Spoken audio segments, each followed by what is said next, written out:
Gracia y paz, amados hermanos. En el día de hoy me gustaría compartir con ustedes un nuevo vídeo del conocido sacerdote católico romano Luis Toro.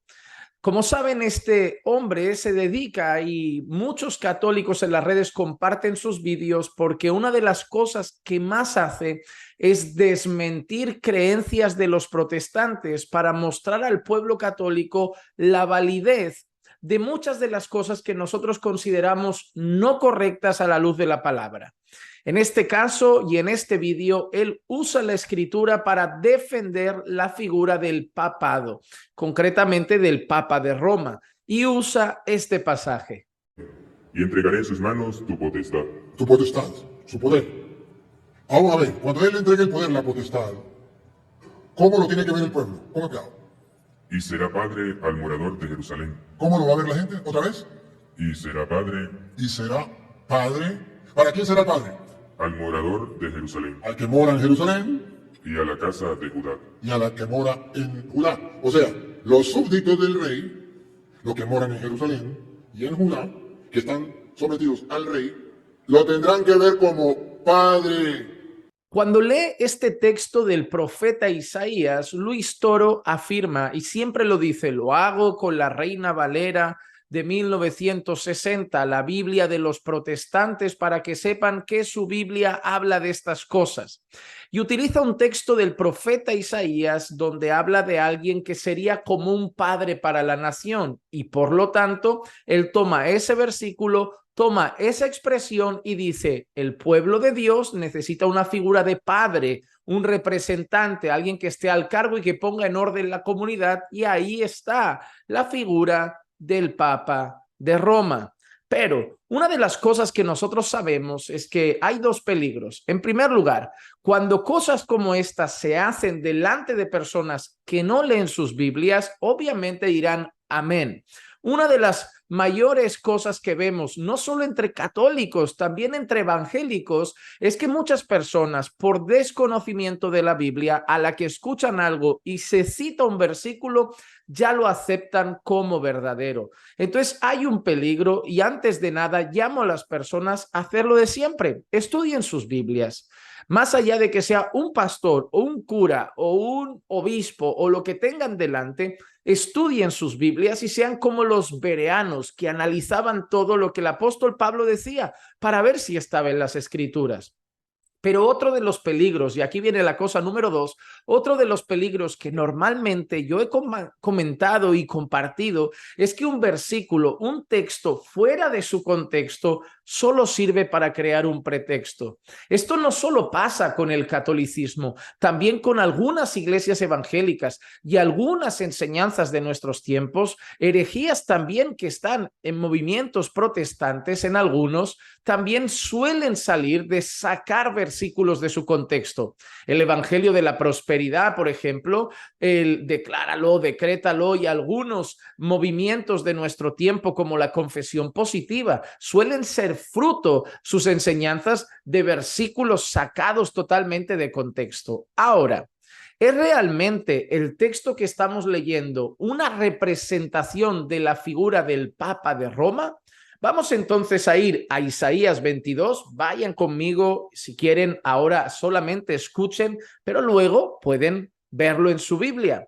Vamos a leer algún versículo antes y un versículo de después.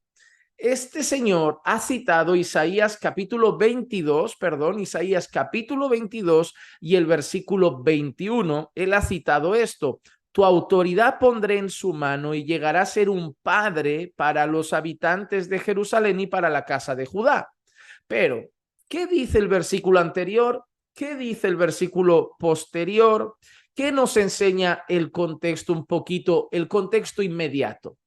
Miren el versículo 19 y dice, te depondré de tu cargo y te derribaré de tu puesto.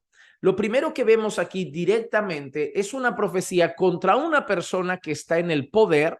Esa persona que está en el poder, si leemos el capítulo, vemos que por causa de su orgullo y su arrogancia, el Señor le manda una palabra y le dice, te voy a sacar de tu lugar. Una persona arrogante y soberbia estaba en el poder y el Señor le anuncia algo. Te voy a quitar tu cargo, te voy a derribar de tu puesto. Versículo 20, y dice, y sucederá en aquel día que llamaré a mi siervo Eliaquim, hijo de Hilcías, lo vestiré con túnica, con tu cinturón lo ceñiré, tu autoridad pondré en su mano y llegará a ser un padre para los habitantes de Jerusalén y para la casa de Judá. Entonces, lo que vemos que está sucediendo aquí es que una persona va a ser arrancada del cargo de autoridad y en este caso Eliaquim va a ser puesto en el cargo de autoridad y usa esas expresiones. Esa persona que estaría ahí en el cargo de autoridad y de poder, como lo han sido David y otros reyes, que muchas veces se les ha llamado de esta manera padre en el sentido de que ejercían un cuidado sobre el pueblo, un cuidado sobre el reino.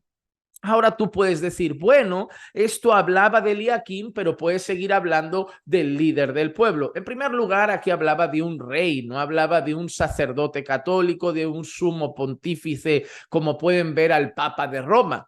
Pero vamos a seguir adelante. ¿Qué dice el versículo 22? Entonces pondré la llave de la casa de David sobre su hombro, señal de autoridad. Cuando él abra, nadie cerrará, y cuando él cierre, nadie abrirá. Usa una expresión muy curiosa para hablar de la autoridad que habría sobre esa persona y dice que esa persona tendría la llave de la casa de David, un símbolo de reino y de autoridad de un rey, y que lo que él abra nadie lo puede cerrar y lo que él cierre nadie lo puede abrir. Eso significa poder y autoridad.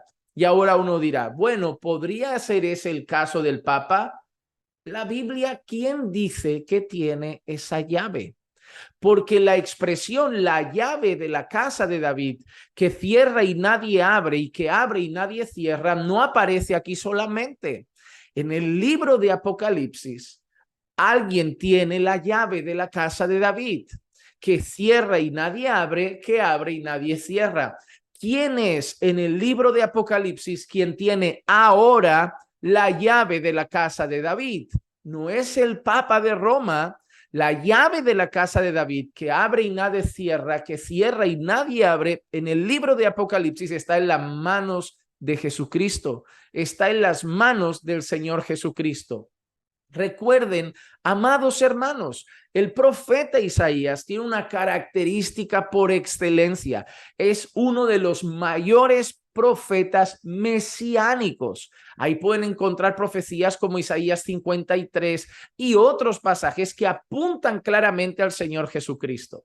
Así que tenemos un texto que va para un rey, una persona que habla de autoridad, que va a sustituir a un rey orgulloso, pero luego usa una expresión para recordarnos a un rey supremo, a un rey mayor, al rey de reyes y señor de señores, al que tiene la autoridad del reino, al que tiene el poder sobre todas las cosas, el que tiene una llave que si él abre nadie cierra y si él cierra nadie abre. ¿Y quién es? Nuestro sumo sacerdote, el Señor Jesucristo. Este texto habla de un rey físico, pero apunta al rey supremo, al rey de reyes, al Señor Jesucristo. Este pasaje no apunta a la figura de un papa en Roma. Este pasaje no apunta a un hombre que va a hacer una función de padre sobre un reino, ya sea Jerusalén o Judá. Esta figura apunta al Rey de Reyes y Señor de Señores, a nuestro Señor y Salvador Jesucristo. ¿Y cómo lo sabemos? Por el contexto. Un versículo o medio versículo puede generar mucha confusión, pero cuando leemos un poquito antes y un poquito después, no cabe duda de que ese pasaje apunta a nuestro glorioso sumo sacerdote, el Señor Jesús. Él tiene todo el poder y toda la autoridad. Él mismo dijo, toda potestad me ha sido dada en el cielo y en la tierra. Y eso es algo que nosotros sabemos y nos da confianza saber que nuestro Señor Jesucristo tiene todo el poder. Él es todopoderoso. Así que, amados hermanos, espero que este vídeo les haya sacado de dudas en cuanto a ese tema, al menos para entender que ese versículo no justifica el papado. Por lo tanto, si te edifica, compártelo con más personas. Que la gracia y la paz de nuestro Señor Jesucristo sea con todos y cada uno de ustedes siempre. Recuerden, dejen un me gusta en el vídeo, que aunque no lo crean y parezca una tontería, ayuda mucho. Un fuerte abrazo desde Barcelona. Los amamos en el Señor.